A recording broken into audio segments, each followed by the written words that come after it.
Hello everyone, welcome to another episode of Jasleen opinions. And by the end of the video मैं आपको prove करके बताऊंगी कि why Indians are clean but keep India dirty. So stay tuned.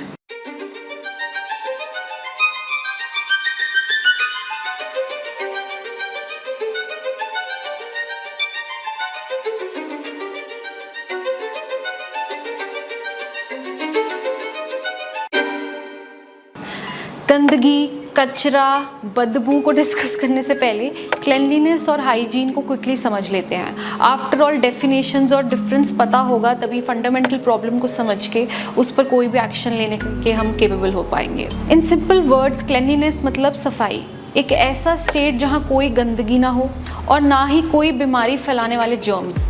Cleanliness personal के साथ साथ surroundings की भी होती है, जबकि हाइजीन मोस्टली एक पर्सनल कंसर्न है।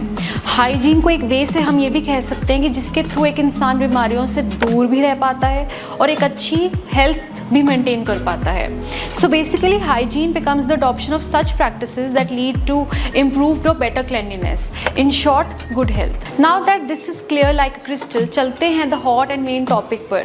Are Indians clean? Of course they are. कैसे? Continue watching. सबसे बड़ा और पहला एग्जाम्पल आप सबको अपने घर में ही मिल जाएगा। हम इंडियंस अपने घरों को कितना साफ सुथरा रखते हैं, थैंक्स टू इंडियन मदर्स। मम्मा, दादी या नानी की डांट तो सबने खाई होगी, पोछा गीला है चलो मत। इन शॉर्ट, घर छोटा हो या महल हो, सफाई अपने घर में, माइंड इट, अपने घर में सब रखना चाहते हैं। दूसरा रीज़न है हमारे देश में रिलीजन चाहे कोई भी हो, they preach nothing but maintaining personal and proper hygiene. पूजा पाठ से पहले ब्रश करना, नहाना, साफ सफाई, ये हमारी संस्कृति का एक अहम ज़रूरी हिस्सा है। ये बात हमें बचपन से सिखा दी जाती है। You can consider this more like a ritual. In fact Islam में 2 बार या एटलीस्ट 1 बार नहाना, प्रेयर से पहले वुदू करना रेकमेंड किया जाता है। इनफैक्ट वुदू का इलेबोरेट प्रोसेस एम करता है एक इंसान की शुद्धि में। तीसरा रीज़न है जो एक टेस्टमेंट है इस बात का कि इंडियंस सेल्फ हाइजीन को डेफिनेटली इंट्रोड्यूस कर रहे हैं, इज़ रिड्यूस्ड पब्लिक डेफिकेशन। हम ऐसा नहीं कह रहे कि हमारा देश पूरी तरह से डेफिकेशन फ्री है, but certainly can not ignore the fact that ये प्रॉब्लम कंपैरेटिवली काफ़ी कम हुई है। Another positive step towards maintaining hygiene, personal hygiene data. ठीक है, रीसेंट ऑफिशियल डाटा निकाल कर देखें तो इंडियंस की increased investments on personal hygiene products like soap, sanitary napkins, toothpaste, ये बात प्रूव करता है कि लोग आजकल के सेल्फ केयर और हाइजीन के कॉन्सेप्ट से ना ही फेमिलियर है बट सहमत भी हैं। Although all this sounds good and growth, लेकिन फिर भी यही बहुत साफ सुथरे लोग इसी कंट्री को लिटर करने में पीछे नहीं रहते। अरे चिल, पूरी बात सुनो। इंडियंस जो अमेरिका, कनाडा जाते हैं, they care for these countries very much कि गंदा ना करें, लिटर ना कर दें। ये सब एक कॉन्शियस और मॉरल एफर्ट होता है, बट अपनी कंट्री में ये मॉरल्स पता नहीं क्यों ब्लर हो जाते हैं। See the point is that we are capable to keep ourselves and our surroundings clean. फिर बाहर देश में उसको फॉलो करना एक हैबिट बन जाता है और अपने ही देश में चॉइस क्यों?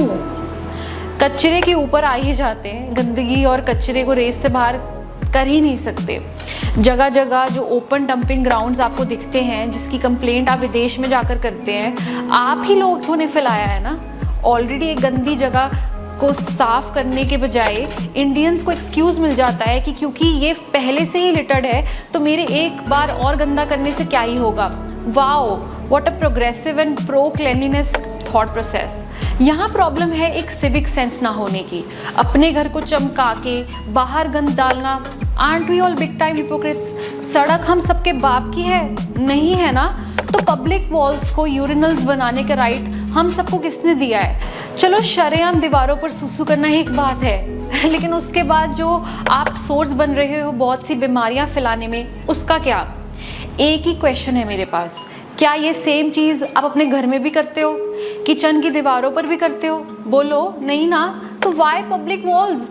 चलो ये एक बात, पान थूकने वाले कौन सा पीछे हैं यार? ऐसी पिकासो पेंटिंग्स किसी को नहीं चाहिए। जब बाहर जाके इंडिया को कंपेयर करके गंदा कहते हो तो ये क्यों नहीं देखते कि वहाँ के लोग पान थूक थूक के गंद नहीं मचाते? Although I will agree to one thing that India or no India, spitting is a general problem and has nothing related to the country you come from. I can certainly say that I am proud of myself क्योंकि मैंने आज तक monuments, public transport या public loose में फालतू scribble नहीं किया है। मुझे अपना प्यार प्रूफ करने के लिए ये नीड कभी नहीं लगी। एंड अगर आपको लगता है कि ये क्लीनलीनेस में नहीं आता, यू आर रॉन्ग। सोचो तो एटलीस्ट कि क्या वो चीज़ उस चीज़ के लिए बनी है। रिच क्लास, हाय आप लोग भी कोई कम नहीं हो। आपकी फैंसी कार्स, कोच हैंडबैग्स और ह्यूगो परफ्यूम्स आपको सर्टनली एक रिच क्लास बनाती है, लेकिन वो रिचनेस कहाँ गायब हो जाती है when you decide to roll down your car windows and throw your gluten free wrappers on the roads. बड़ी गाड़ियाँ, बड़े बड़े महल, सब कुछ चमकता हुआ, फिर बाहर ये एटीट्यूड क्यों? दीवारों पर फिल्मों के पोस्टर्स और एडवर्टीजमेंट्स चिपकाने से लेकर सोनिया लव्स राजू लिखना, ये सब गलत है। लेकिन अब ऐसा नहीं है कि सब पर ही ये चीज़ एप्लीकेबल है, पर जिन्हें सुन के लगा कि उनके लिए था तो वर्क करो प्लीज़, क्योंकि ये समझना बहुत ज़रूरी है कि देश अपने आप गंदा, अनक्लीन या अनहाइजीनिक नहीं होता। We the citizens of this country are solely responsible. Forceful laws, heavy penalties वाले माइंडसेट से निकलना बहुत ज़रूरी है। साफ सफाई सिर्फ अपने घर की नहीं बल्कि आसपास में रखना भी बहुत इंपॉर्टेंट है। Take it as a citizen's responsibility. जिस कंट्री ने आपको रहने के लिए जगह दी हुई है तो इन रिटर्न आप उसे ही गंदा करके रख दोगे? नॉट डन, है ना? ऑल्सो गवर्नमेंट भी अपना योगदान दे रही है। स्वच्छ भारत अभियान जैसे इनिशिएटिव्स बहुत इफेक्टिव हो सकते हैं अगर ग्राउंड लेवल पर हम इंडियंस नेसेसरी स्टेप्स उठाएं। सिर्फ एक ही काम करो कि कूड़ा मत फैलाओ, च्युइंगम्स इधर उधर मत चिपकाओ, चिप्स और बिस्किट्स के पैकेट सड़क पर मत गिराओ और प्रॉपर गार्बेज सेग्रीगेशन के बारे में एजुकेट हो। वो डिफरेंट कलर्स के डस्टबिन कलरफुल पीस नहीं है, दे हैव अ मीनिंग। वो जो अड़ियल नेचर है उसे छोड़ना ही पड़ेगा। और बोला है कि पॉलीथिन्स बैन है तो उसको फॉलो और प्रमोट करो, बजाय कि नए नए तरीके ढूंढने के कि कैसे इसको छुपा के यूज़ किया जाए। देखो, मैं इंडियंस के खिलाफ नहीं हूँ, मैं तो खुद एक इंडियन हूँ, बट कंट्री चांद तक पहुँच गई है और हम अपने घर को ही साफ नहीं रख पा रहे। चलो मैं चलती हूँ और इस पर सिर्फ सोचना मत, एक्ट भी करना। Bye, see you soon in the next episode of Jasleen opinions.